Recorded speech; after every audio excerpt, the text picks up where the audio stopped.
Nabokov considerava a obra de hoje uma das obras máximas da literatura russa. Muitos outros a consideram uma das mais perfeitas novelas já escritas. Eu não existirei mais. O que existirá então? Não existirá nada. Onde estarei então quando não existir mais? Será realmente a morte? A morte de Ivan Ilyich de Tolstói. Sim, nós já tivemos vídeo sobre este livro aqui no canal, mas eu fiz uma releitura, eu acho que aquele vídeo estava bem fraquinho, então eu resolvi que era hora de fazer um novo vídeo sobre esta novela. Se você não é inscrito neste canal, nos ajude a crescer se inscrevendo, ativando o sininho das notificações, deixando o seu like e compartilhando este vídeo com seus amigos e com seus inimigos também, porque o importante é compartilhar. Escrito e publicado a primeira vez em 1886, como eu disse na introdução, a obra é considerada uma das obras-primas da literatura universal. A fase em que este livro foi escrito, o Tolstói criticava as convenções familiares, as aparências sociais, a superficialidade e a hipocrisia da alta sociedade. Na verdade, ele já fazia isso nas suas outras obras, né? É uma obra profundamente filosófica que reflete sobre a mortalidade humana, a natureza da vida e a importância de uma existência autêntica. Tolstói aborda questões existenciais, universais e critica a sociedade que prioriza o materialismo e a superficialidade. Esse livro, então, começa com os amigos do tribunal recebendo a notícia pelo jornal da morte do Ivan Ilyich, que era um juiz de alta corte na Rússia do século XIX. O primeiro pensamento dos colegas do tribunal quando recebem a notícia da morte do Ivan Ilyich é o seguinte: estivera doente algumas semanas. Dizia-se que a doença era incurável.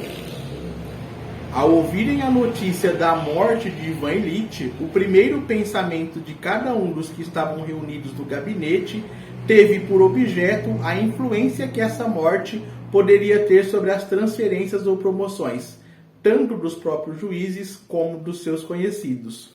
O cara morreu e eles estão pensando que vai ficar com a vaga do rapaz, do homem, do Ivan Ilyich. Olha isso. Olha isso.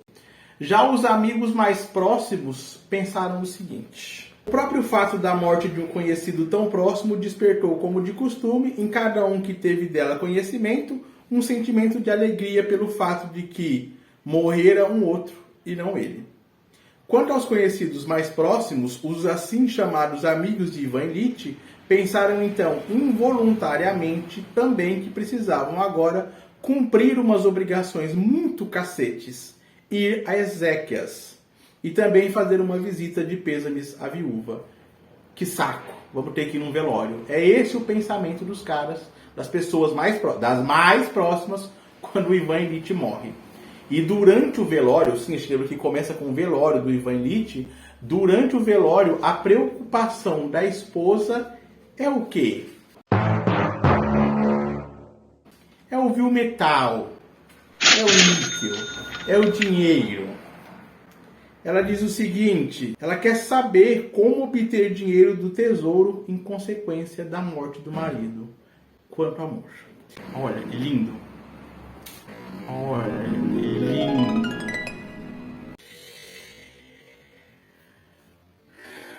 E é engraçado porque ela diz para um desses amigos lá do tribunal sobre os momentos finais do marido. E olha que gracinha de esposa. Gracinha de esposa. Durante o velório, a preocupação da esposa é o quê? É o níquel, é o vil metal, é o dinheiro. Olha que gracinha de esposa. Gracinha de esposa. Olha o que ela diz sobre os momentos finais do marido. Nos últimos dias, ele sofreu horrivelmente. Foi terrível. Nossa, eu não sei ler mais. Nossa, eu não sei ler mais. Nos últimos dias, ele sofreu horrivelmente. Ah, foi terrível. Nos últimos, não digo minutos, mas horas, ele não parou de gritar. Gritou sem cessar 3 dias seguidos. Era intolerável. Não consigo compreender como suportei isso. Ouvia-se tudo atrás de 3 portas. Ah, o que tive de sofrer. Olha que lindo. Olha que lindo. O cara doente morrendo e ela acha que ela tá sofrendo. Já queria dar uma paulada na cabeça dessa esposa. Somos contra a violência, não repita isso em casa.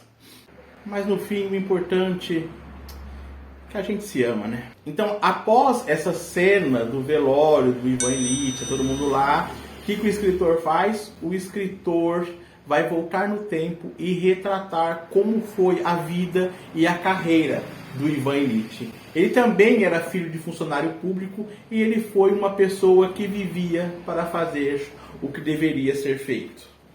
Ivan Ilitch constituía o termo médio entre eles, uma pessoa inteligente, viva, agradável e decente.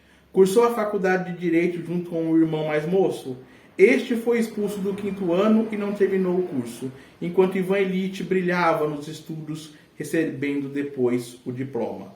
Na faculdade, ele já era aquilo que seria no decorrer de toda a existência, um homem capaz, alegre, bonachão, comunicativo, mas um severo cumpridor daquilo que considerava seu dever. E assim ele foi subindo na carreira profissional. Quando já era juiz de instrução, ele mudou-se para outra província e o pensamento que ele tinha sobre o cargo era esse. Ivan Ilitch jamais abusou dessa sua autoridade e, pelo contrário, procurava atenuar a sua manifestação. Mas a consciência dessa autoridade e a possibilidade de atenuá-la constituíam para ele o interesse principal e a atração do seu novo encargo. Já que ele estava seguindo o caminho natural da vida, ele resolveu então fazer o quê? Pois é, natural, cumpridor de deveres, Ivan Ilitch resolve se casar. Sim, ele disse. E foi tudo bem com a esposa nos primeiros momentos, nos primeiros meses de matrimônio. Mas isso só até ela engravidar. Porque depois, não. Não. Começou a infringir o encanto e a decadência da vida. Sem nenhuma causa para tanto, ela tinha ciúme dele. Exigia que lhe fizesse a corte. Implicava com tudo e fazia-lhe cenas grosseiras e desagradáveis. E assim, aquele amor de primavera engrenou para o inverno, né? É mais ou menos isso. Amores da juventude. Casamento é assim mesmo. E assim, com essa esposa chata, enchendo o saco do Ivan Ilitch, ele resolve o quê? Ele resolve se aprofundar, se afogar, buscar repouso aonde? No trabalho e se livrar do gênio dessa esposa. A vida foi passando, ele ficou 7 anos na mesma província, foi subindo de cargo, dos 5 filhos, 3 morreram e ele mudou-se então para uma nova província. Agora a sua filha mais velha já estava com 16 anos e o filho menor já era um ginasiano. E assim se passaram 17 anos de casado e a vida se encontrava desta maneira. 17 anos de casado. Ivan Ilitch esperava receber o cargo de juiz-presidente numa cidade universitária, mas Hope conseguiu passar-lhe à frente e ocupar esse cargo. Então, o Ivan Ilitch estava putaço da vida porque alguém tinha lhe passado a perna para o cargo mais alto que ele almejava. Mas, uma hora ele vai conseguir este cargo, vai estar tudo bem na vida do Ivan Ilitch, ele compra uma casa nova. E certo dia ele estava ali acompanhando a decoração nova dessa casa, quando um acidente bobo acontece. E eu vou falar qual foi o acidente. Se você não quiser saber, pula aí uns 2 minutinhos, tá? De uma feita, subiu uma escadinha a fim de mostrar ao forrador de paredes que não o estava compreendendo como ele queria o serviço. Tropeçou e caiu, mas, sendo forte e ágil, conseguiu segurar-se e chocou-se apenas de lado com o ressalto de uma moldura. Aquela topada boba, naquele momento, não foi nada. Só uma dorzinha aqui, uma coisinha inconsequente. Depois, quando começou algumas dores mais fortes, dias depois, os médicos foram lá ver e falaram pro Ivan: calma, isso aqui não foi nada. Não foi nada. No momento do ocorrido, pareceu realmente que não foi nada, mas tudo vai piorando ao longo dos dias. E os amigos acham o quê? Acham de sempre. Acham que o Ivan Illich está exagerando.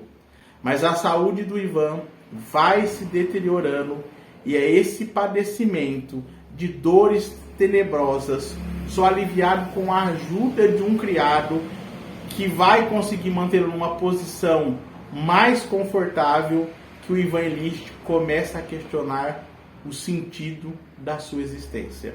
Até que vai chegar um momento em que ele realmente vai compreender que ele está morrendo. No terceiro mês da doença, ele já não fazia mais nada sozinho.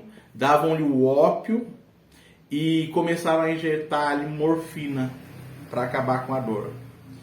E ele, claro, sempre sendo ajudado pelo aquele criado Mujik. O Ivan sabia que ele estava morrendo e ele se irritava muito com o fato das pessoas falarem: não é nada não foi nada. Daqui a pouco sara. Ivan Illich queria mais do que tudo, por mais que se envergonhasse de confessá-lo, que alguém se apiedasse dele como de uma criança doente. Queria ser acarinhado, beijado, que chorassem sobre ele como se costuma acarinhar e consolar crianças. Outra coisa que põe o Illich nervoso é que ele, e somente ele, é o doente. Ivan Illich olha para ela, a esposa, examina-a toda e no íntimo censura-lhe a brancura, o fofo, a limpeza dos braços, do pescoço, o lustre dos cabelos e o brilho dos seus olhos repletos de vida. Odeia de toda a alma e, tocado por ela, é obrigado a sofrer de um afluxo de ódio. Quanto amor, quanto amor. E nos dias finais, o padecimento do Ivan é ainda pior. Começaram aqueles gritos que duraram 3 dias a fio e que eram tão terríveis a ponto de não se poder ouvi-los sem um sentimento de horror. Olha que loucura. Olha que loucura. Então aqui você tem um livro sobre um homem comum que estudou, trabalhou, alcançou um grande posto na carreira, casou, teve filhos e que de uma forma idiota, imbecil, uma coisa tonta, uma coisa assim, de um repente coloca ele de cama, doente, e a gente vai acompanhar todo o padecimento desse homem. Não tem como você ler essa história sem pensar na sua própria vida. Eu vou contar um fato aqui. Eu tenho um amigo, nós estudávamos juntos, e o pai dele era peão de rodeio, era um homem, não estava em touro bravo, era um homem assim fantástico, simpático, gentil, animado. E um dia, de moto, passando entre a lombada e o vão da calçada, ele caiu. Ficou paraplégico e morreu. Foi assim, de um repente. E me peguei pensando nessa história também, real. Mas você tá aí agora me assistindo, você pode morrer de um repente. Desculpe, lamento, mas isso pode acontecer. Então, assim, é incrível que a pessoa espera chegar às portas do fim para poder rever e repensar a sua vida. É uma coisa que eu sempre falo. Tudo na sua vida é incerteza, é um talvez. Talvez você cresça, talvez você case, talvez você se forme, talvez você arrume um bom trabalho, talvez você tenha filho. Tudo é um talvez. E para a única coisa que é certeza, a morte, ninguém está preparado. Ao final dessa edição aqui, a história tem 70 páginas, é rapidinho também, tá? Ao final dessa edição aqui, tem um texto do Paulo Roney entre muitos outros motivos, ele destaca mais um fato para a grandiosidade dessa obra. Vou ler aqui para vocês. Ter como argumento a própria morte sem rodeios nem disfarces, a transformação gradual de um homem vivo como todos nós em cadáver. E ficamos com a impressão de que todo morrer é horrível e a única realidade do nosso mundo é a morte. E aí ele vai citar aqui um texto de um autor chamado Merezhkovinsky, onde esse Merezhkovinsky diz: se hoje temos da morte um medo vergonhoso como nunca a humanidade o sentira, se diante dela ficamos tomados de um arrepio gelado que nos atravessa o corpo e a alma e nos coagula o sangue nas veias, tudo isso devemos-lo em grande parte a Tolstói. Especialmente a este livrinho aqui. Esse é um livro que você deve ler em algum momento da sua vida, mas escolha o momento certo, porque ele pode te deixar depressivo. Portanto, fica a dica deste livrinho maravilhoso. Foi o meu primeiro contato com Tolstói. E em breve teremos mais vídeos sobre o livro dele por aqui. Se você gostou desse e de tantos outros vídeos do canal, não se esqueça de deixar o seu like, de compartilhar. Este é o Sempre um Livro, o prazer da leitura.